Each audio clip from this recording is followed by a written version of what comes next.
Is inserting a neckband a challenge for you? Well, today I'm going to show you how easy it is to sew the perfect neckband and how to do it quick and easy. This was requested by a subscriber, so hopefully she is listening. And so I'm doing this for my subscriber and for all the rest of my subscribers. I'm going to break it down as simple as I know how to, and this is what has worked for me in all my years of sewing. So if that is something that you are interested in, then keep on watching. I have my top already finished. The only thing that needs to be done is the neckline. So the first thing that you are going to do is you're going to measure around the neckline, because this will help you to determine what size you need for your neck binding. So I'm going to start here, and I'm just going to take my tape measurement, and I'm going to measure all around. I have 27.5.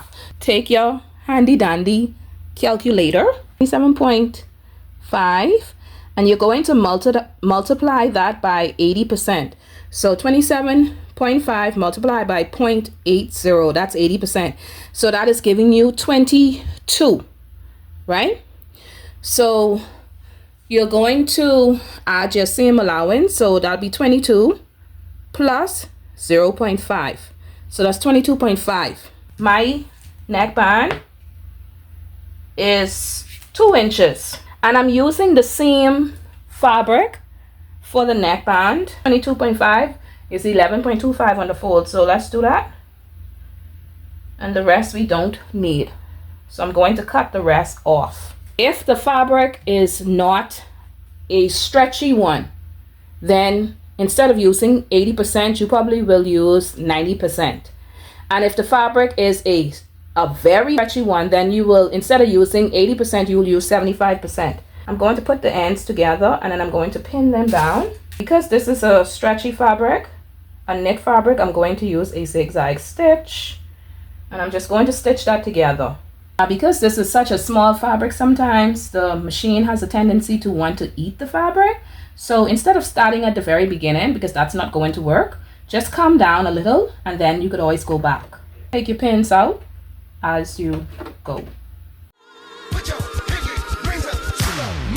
So now that we have stitched that down, so you're going to fold it over itself, and then you are going to stick a pin here. Then you are going to quarter your piece, but let me stick some pins in it just to keep it together, because it's easier that way. I'm going to find the other side, and I'm going to stick a pin there, and I'm going to put those two together, and then I'm going to stick a pin on this side as well as the other side, and that will complete my 4 quarters. So one there and one here, and we're going to do the exact same thing for the top. So you're going to find the front and the back. So that's the front. You're going to put a pin there,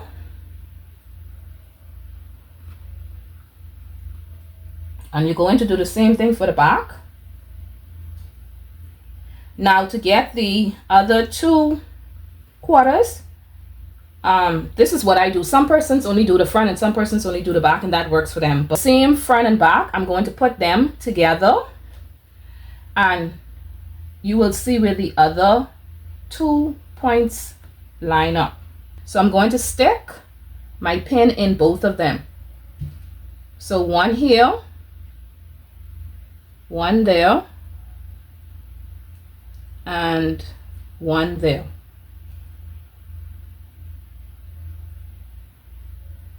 So now you should have all 4 points. And notice the other 2 points did not line up at the shoulders, because sometimes persons think that the other 2 points line up at the shoulders, and they don't always line up at the shoulders. So now that we have our top and our neckband in 4, you're going to take the back of your neckband, and you will know it's the back because the back has the seam. Place it on the back of the top. So I'm going to stick a pin there. We're going to look for the second one, and we're going to stick a pin there. And then we're going to look for the third point, and then we're going to put our pin there. Then we're going to look for our last point. You would notice that your neck band is smaller than your neck, and that is what you want, because you're going to stretch your neckband to fit. So this is what you should have. Take it to the machine and stitch it together. Tell me why my camera decided to play me. I was sewing and sewing until I realized my camera turned off. I had to do the one thing that I hate doing, having to unpick something that you use a zigzag stitch to do, or like something you use a serger to do. And so I feel like that took me forever. Hopefully my camera behave itself. Stitch using a 1/2 inch. Going to back stitch at the beginning and at the end.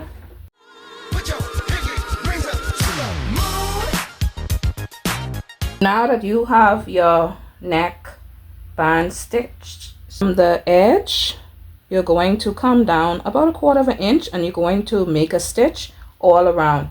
So I'm going to try this on just to make sure that my neckband is sitting the way that I want it, and then I'll show you the final top. Let me just come a little bit closer so that you can see the top. So this is the neckband. I wanted to top stitch it for you, but she was not having it, and so I just decided that I lost that battle and I just gave up. It came out so perfect, and it comes out perfect every time. So make sure you use my method if you want to get the results like I have. Subscriber, I think it's Ashley. If you are watching, I did this video just for you. So I will see you in the next video. If you have any questions, comments, or you just want to talk to me, drop it in the comment section below this video. Share my video with family, friends, like, comment, and subscribe if you haven't done so already. Hopefully this answered your question.